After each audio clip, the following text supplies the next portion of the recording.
Yo, it's your boy Creed here, and I am back at it again with another video, a reaction video, and we're gonna be doing a reaction on some scary horror, some scary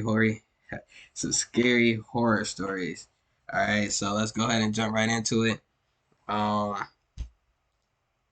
I'm a little This happened excited. when I I ain't even gonna first lie. moved out. It's I he's rented a a little small bit place and old, started but working as a pizza delivery guy. It was a local I shop. ain't seen him, so The work pressure it's was new to me. moderate throughout the weekdays, but during weekends, we hardly had time to relax. I generally did day shifts, but due to the bulk of orders, I had to do night shifts on weekends too. I was quite happy to do night shifts, being honest. It gave me a lot of time to relax during the day, and also, people got paid good tips on night orders on weekends. Our boss provided us 3 bikes and 1 car to go for the deliveries. The car was especially for night shifts because driving through the empty highways amidst the woods at night is quite unsafe on a two-wheeler. It was a Saturday Mm. night. I got 3 deliveries back to back. The first 2 deliveries were close, but the last one was on the outskirt of the town. Man, I ain't gonna After cap. I 5 could minutes never of do a driving the delivery at town, night. I drove onto a dusty road. The GPS tracker showed me the way. I was driving amidst the dense forest. My car headlights were the only light around me. I could That's hear the exactly why I owls couldn't do hooting and that the shit. crickets Cause it chirping would in be the like distance. roads just like that After everywhere. continuing like this for a while, my GPS tracker showed me a turn on my left. As I reached near the turn, I noticed a dark road going that way. Without GPS, Oh I would have surely no. missed this turn. It was 11 p.m. when I Bruh. finally reached the location. A sketchy looking wooden house stood in front of me. I got out of my car, holding the pizza box in one hand and my phone in the other. The house was in complete darkness. I walked to the main door and rang the doorbell. The porch light lit up above my head. I felt a bit relieved that someone is inside. I was standing there, waiting for the door to open, just when a woman spoke from the inside. "Who is it?" I said in an awkward tone. Ma'am, it's me, the pizza delivery guy." A few moments went in silence. The door half opened. A terrified looking partial face peeked from the darkness. It was a woman. I could I only ain't see gonna her lie. If they one start wide looking at eye. me like that, She then said, "Oh, it's I'm really gonna be you." on something. I smiled awkwardly and said, "Yes, ma'am. Here's your order." She opened the door and took the pizza box from my hand. I have been to many houses and have seen lots of creepy owners, but this woman was literally making my skin crawl. She then said, "I will have to go upstairs and bring the money. Till then, if you want, you can wait inside." She then started to walk upstairs. It was a bit chilly outside, so I entered the living room and decided to wait there. The living room was very untidy. Dirty clothes were lying in the corner. I don't know why, but a rancid smell was floating all over the room. Another thing that caught my eye was the woman's wedding photos. Even though the house was super messy and unclean, the photographs were in good shape, as if someone cleaned them recently. There were 4 to 5 photos in the living room. The one big photo of her wedding hung on the wall right in front of me. It was a really big frame. The woman was standing beside a lean, pale-looking man. She was smiling really big, as in ear to ear. To some extent, the photo felt very unusual. Especially, that man's face didn't seem at all happy to me. Anyways, prying in our customer's life is a strict no-no for us, Oh man, so I stopped thinking all this shit. that's funny. I was becoming impatient as this woman was taking really long. This was the last delivery of the night, so I wanted to get the payment and the fuck out of here as soon as possible. What? I said in a loud voice, "Ma'am, where are you? It's getting late now. Can you please hurry up? I have a long drive home." The woman didn't respond, but after a few seconds more, I heard footsteps coming down the stairs. As I looked up, I saw the woman coming down with that ear-to-ear smile on her face like that photograph. I didn't notice all this time that she was actually wearing her wedding dress. The dress is completely torn out and dusty. It was in such a bad shape that no one can Oh spot it without no. seeing her wedding photos. She looked at me and said in a scary voice, "Don't I look beautiful in my wedding dress?" Now, I got hella awkward and replied, "Ma'am, please make the payment so I can leave. It's getting very late now." She Yo. raised her skinny pale hand towards me and said, "Take it." As I reached to take the money from her hand, she Shit. dropped the cash on the floor. I thought it was an honest mistake, so I got down to pick it up from the floor. While I was picking up the money, my eyes went to the couch, kept in the middle of the living room. My blood froze then and there. I didn't know what to say because I saw a dead body lying under the couch. The dead body had started to rot, which clarified the rancid smell all over the house. I could identify the body in a wink. This is the mistress of the house. She opened the door and a few seconds ago let me in. But if she is dead, then who is standing in front of me right now? I slowly looked up and saw the woman standing and leaning on my face. Her eyes were gushing out. Her smile made me feel like I've been drowned in the darkest darkness. She laughed and said in a demonic voice, "Don't I look beautiful in my wedding dress?" I screamed at the top of my lungs and ran for my life. After getting out of the house, I looked back once. Only once. The woman was still standing at the doorway. She was laughing like a creature from hell. Her laugh was echoing all around the woods. I started the car with trembling hands and drove as fast as possible. I went straight home that night. The next morning, I called my boss and told him this entire thing. He laughed at me at first and said I might have been hallucinating. But then I went to the cops and told them to check this house. Everyone was obviously mocking me at the beginning. When we all got into the house, they all got shocked and terrified, just like me. The cops discovered the woman's dead body underneath the couch. She was lying there dead for at least 2 to 3 days. I told the cop that she was the one who opened the door, and I didn't at all hallucinate the entire incident. But the horror didn't just stop there. After searching the entire house, the cops found another dead body. They found a dried corpse tied up to a chair in the basement. It was a man's corpse. Someone starved him to death. The cops investigated the entire matter, and the story unfolded, scaring the hell out of all of us. The man and the woman were living in the house. The woman was very suspicious in her married life. She drove her husband crazy whenever he used to go outside. One day, the husband got paranoid about his wife and decided to leave her. The wife somehow managed to drug him in his sleep and then tied him to a chair so that he could never leave her. But during this process, she tortured her husband, which eventually led to his death. The woman turned into a lunatic after her husband died, and she too committed suicide. I have stopped working as a delivery guy at night. Even though it was the most horrifying incident of my life, I still find it really uncomfortable that the woman's spirit found me to make her story heard. Yeah, now that is true.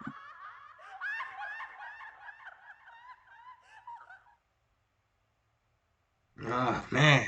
Yo. Before I begin this story, I want to warn everyone to stay away from the dark web. Last month, I had a small gathering at my place. I invited a couple of my office colleagues, and we all drank and watched the... All right, we're going to pause right here. And we are back. Football match. It was a men's night out, hence everyone got really drunk and lost track of time. Like I said, there were 3 of us, me and my 2 colleagues, Max and Andy. We work in the IT department of a multinational company. The night was going well, but suddenly, Max brought up the topic of dark web. He said in a serious tone, "Very few people have the actual guts to surf the dark web. If you lost your way there, you have no idea what horrible things will come up." In my college days, I also accessed dark web once or twice, but nothing horrible took place. I said in a mocking tone, "Well, I think people spread a lot of rumors about the dark web. It's not that dangerous at all." Andy said, I never want to step in that arena. One of my college seniors told me that a guy ordered drugs from the dark web once, but instead, someone sent him the dust of human bones, which he snorted. I said in a surprised voice, "What? What happened to him?" Andy replied while taking a sip from his beer bottle, "That guy barely got out alive. My senior told me he bled terribly from his nose." I laughed and said, "I think your senior lied, dude. I can show you dark web is not that scary at all." I got up and turned on my laptop. Max and Andy sat beside me on the couch and we started to surf the dark web using the Tor browser. I was drunk and got adamant. I still regret going to the dark web just to prove a stupid point that night. I was going through the hidden wiki of the dark web. There were a bunch of links to various sites. We found a site that helps you to hire a hitman, and then a site where you can upload torture videos and earn money from the viewership. The more I searched, the weirder everything started to become. Max said, "Dude, can't believe some people can be this creepy in real life." I was about to click a new page when Andy pulled my attention to a link. The link read, http://truefootages.onion. I said, "Let's check out this link." Max grabbed my hand and said, That really don't sound "I don't bad, think bro. we should click on random links, Matthew. Let's just get out of this and watch the game. Seems like you are not one of those people who have the guts to surf the dark web, huh?" I later realized how I insulted him, but I know I should have listened to Max that night. Without saying anything more, I clicked on the link. The screen started to load. Andy and Max kept staring at the screen with big wide eyes. I thought it would be some kiddish jump scare or something similar to that, but as the page finished loading, a zip file started to download on my laptop. Andy said, "Hey, it can be some virus, you know. It can crash your machine."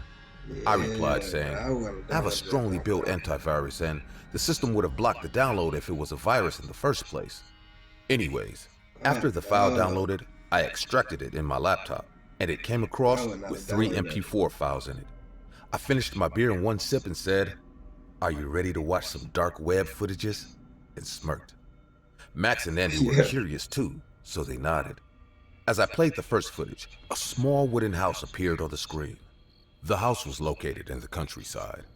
The person who took the footage started to walk towards the house. As he opened the door, we saw old furniture and damp clothes lying here and there. It was evident from the condition of the house that no one lives there. We could hear the heavy breathing of the person who had the camera in his hand, but it was hard to guess whether it's a man or a woman. I was obviously getting bored, but suddenly, Andy said in a whispering tone, "Did you hear that sound?" I asked, "What sound?" He said, "Listen carefully. I think someone's crying." I immediately increased the volume and realized Andy is right. There was actually the sound of a man sobbing. The man was crying like he's in terrible pain. The camera started to go upstairs. Now, our heartbeats got faster. As the person with the camera reached upstairs, the video ended. Without any hesitation, I played the second video. The second video started showing a corridor lying ahead of the camera. This time, the cry could be heard more clearly. The camera kept moving towards the corridor, and it came near the door. Max said, "I think there's someone inside the room." Andy shushed him, saying, "Watch it quietly." Now, the person behind the camera went to open the doorknob, and we saw a pale-looking skinny hand with lots of rings on its fingers. The red nail polish on those fingers made the hand look even creepier. We realized it's a woman, probably in her late 40s, filming this video. As she twisted the doorknob and opened the door, a vicious sight took place. There was an old man tied up to a chair placed in the middle of the room. It was this man's who cry we heard on the first footage. Seeing the woman with the camera, the man started to cry even louder. The fearful look on his face made it all look so real. The man said in a sobbing and gasping voice, "Please, Julia, let me go. Why are you doing this to me? Please, don't hurt me. Let me go, Julia." We heard the woman laughing in a very disturbing way. It was evident from her laughter that she was enjoying this man's pain. She placed the camera on a wooden stand or something like that. Now the camera is still, and it is focusing on the man tied up to the wooden chair. Andy said in a panicked voice, "Is this all real?"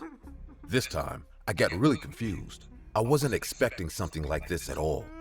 The man kept sobbing, and there was no sign of that woman for a few moments. Suddenly, the woman jumped in front of the camera from the left corner. It almost gave us all a heart attack. She started to laugh, looking at the camera like a maniac. Her eyes were big and she had a pale face. The way she stared at the camera, it gave us all goosebumps. Max even said, "I feel like she can see me. What the hell is this all?" The woman slowly moved her head and looked at the man. Then, she again looked back at the camera and gestured her finger in her lips. Andy said, "This woman is freaking insane. Is she telling us to keep quiet? What kind of bizarre video is this?"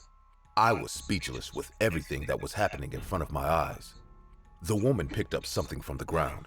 We couldn't see what it was, but as soon as she started to walk towards the man's behavior changed in a second. The man started to panic like a fish out of water. He said, "No, Julia, no, you can't do this to me. I am your husband. Julia, please, don't do this." The woman reached behind his back and lifted her hand. She was holding the chainsaw in her hand. Her evil smile made my heart drop to my stomach. Yeah, she again looked at the camera and shifted right before. The man was crying and sobbing, and the video ended there. The three of us sat silently on the couch, looking at the laptop screen flashing the third video file on it. I was literally shivering. Max was breathing heavily. Andy said in a trembling voice, "Should we watch the last video? What do you think happens in that?" Max got up and said, "Damn you, Matthew, I told you to stop." I hit my face with my palm. My forehead was covered with sweat. Then I said, I don't know." Andy played the last video. What we saw next shook us for our entire lives. The man was no more on that chair. The wall behind him was painted in blood. There was blood splattered all over the room. Our eyes were stuck on the screen. Our hearts were beating like wild horses. When we saw that woman coming in front of the camera from the left side again, her head was down looking at the floor. Her hair covered her partial face. I could tell she was holding something in her hand. She then stopped and turned towards the camera. Her face was still looking down. She started to cry like a child. Her cry was making everything even more uncomfortable now.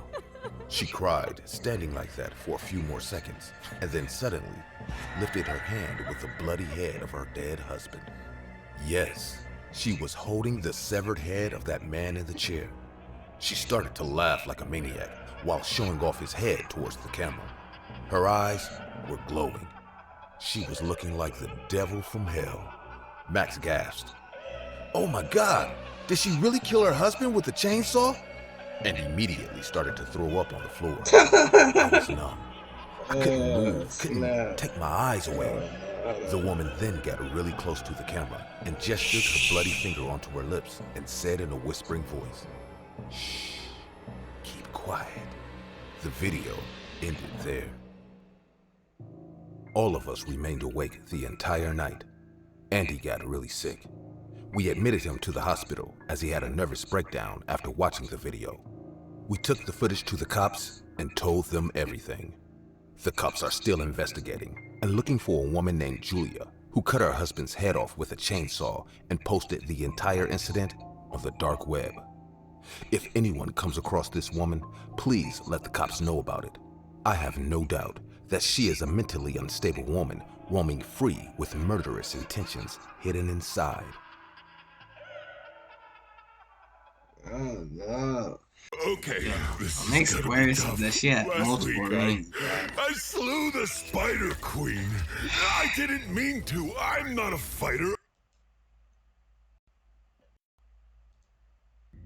I work as a staff member in a city hospital morgue.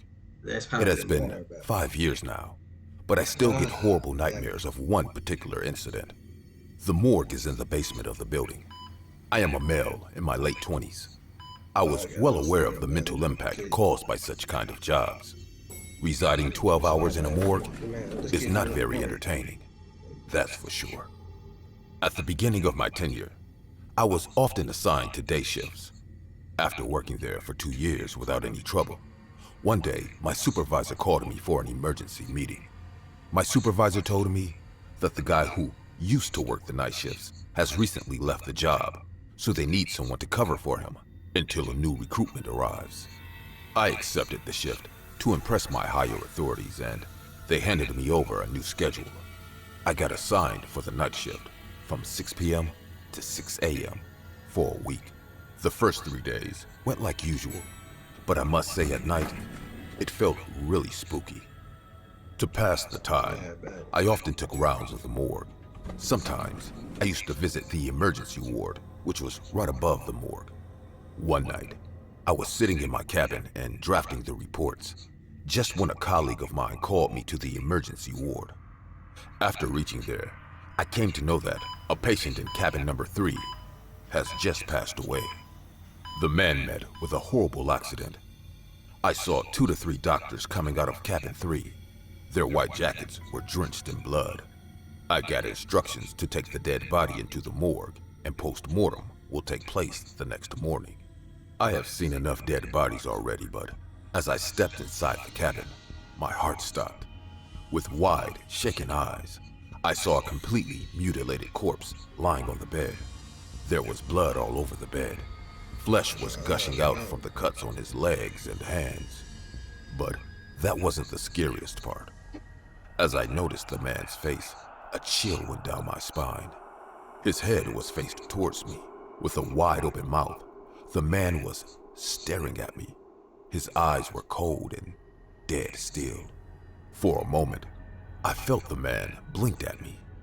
Just then, my colleague patted me on my back, and I came back to my senses. My colleague said, "Come on, John, what are you waiting for?" I didn't say anything and started my work. I lifted the corpse onto a stretcher and headed towards the morgue. I got onto the lift. For the first time in my life, I was feeling uncomfortable inside an empty lift with a dead body. After reaching the morgue, I unzipped the back cover, and once again, that vicious face came out. I put the body inside the vault and came back to my cabin. I sat down and started to write the reports again. There was absolute silence in the basement area. Generally, that's how things often are at night in the morgue section, but the silence of that night made my skin crawl. Don't know how long I went with my work, but a sudden sound broke my concentration. I heard footsteps outside, as if someone is walking in the corridor. I got up and came out of my cabin. The room where the dead bodies are kept lies at the end of the corridor. I saw the doors were closed and the corridor was completely empty. I was walking towards the main room when suddenly I felt someone was walking behind me. I turned around, but there wasn't anyone. I blamed my stupid head for imagining all this. The main room was perfectly fine. Everything was in its place. Only the door of vault number 3 was wide open. This is the vault where I kept the man's dead body a few hours back. With a sense of fear, I reached near the vault and pulled out the stretcher. The man's body was still lying on it, but this time, his wide mouth was closed.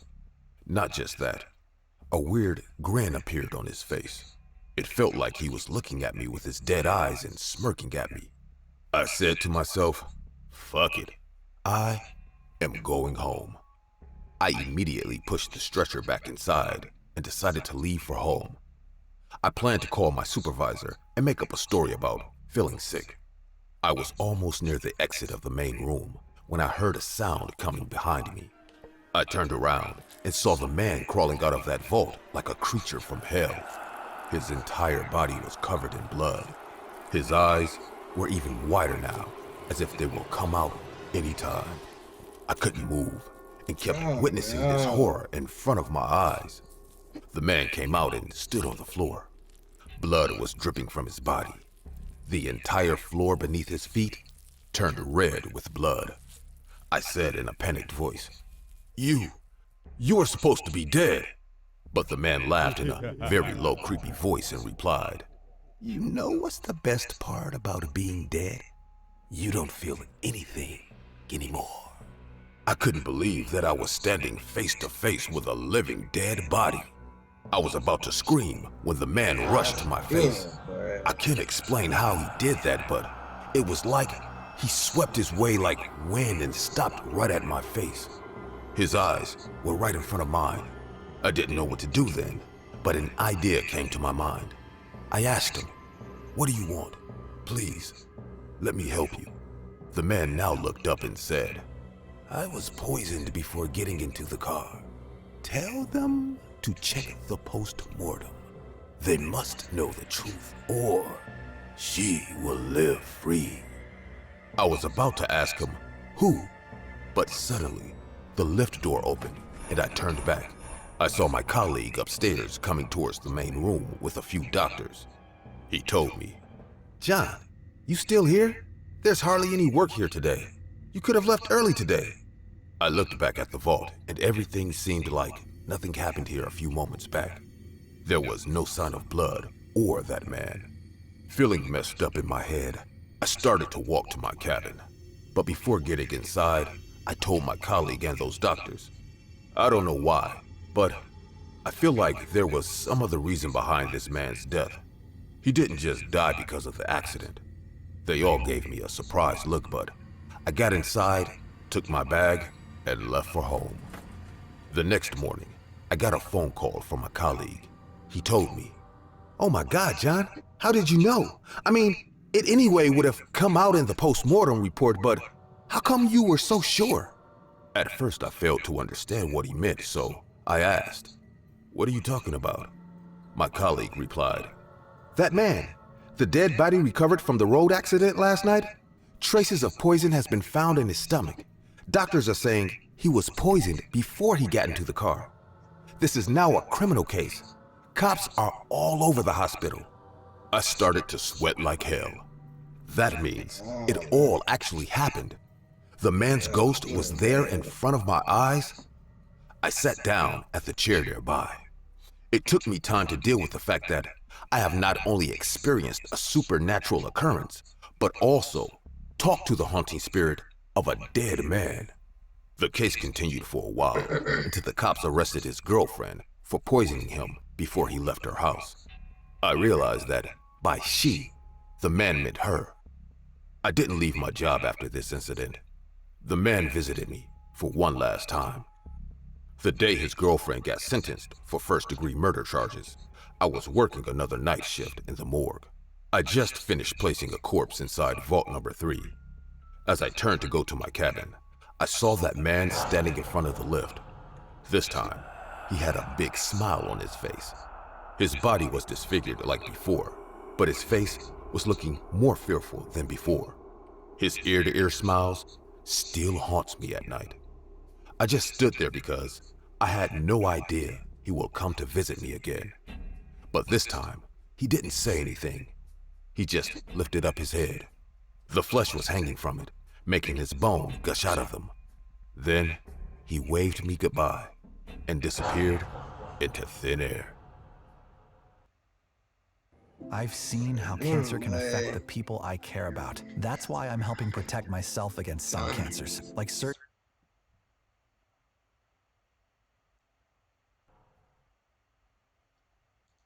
Alright though, y'all.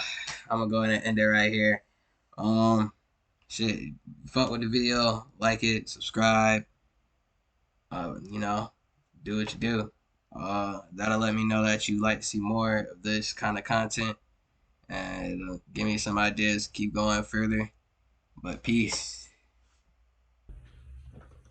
Yo, what's good? It's Cree here. I want to thank you for sticking to the end of the video, and I hope you enjoyed it. If you fucked with it for real, drop a like down below. Subscribe if you would like to see more. And then voice your opinions in the comment section. As always, enjoy the rest of your day. Cree out.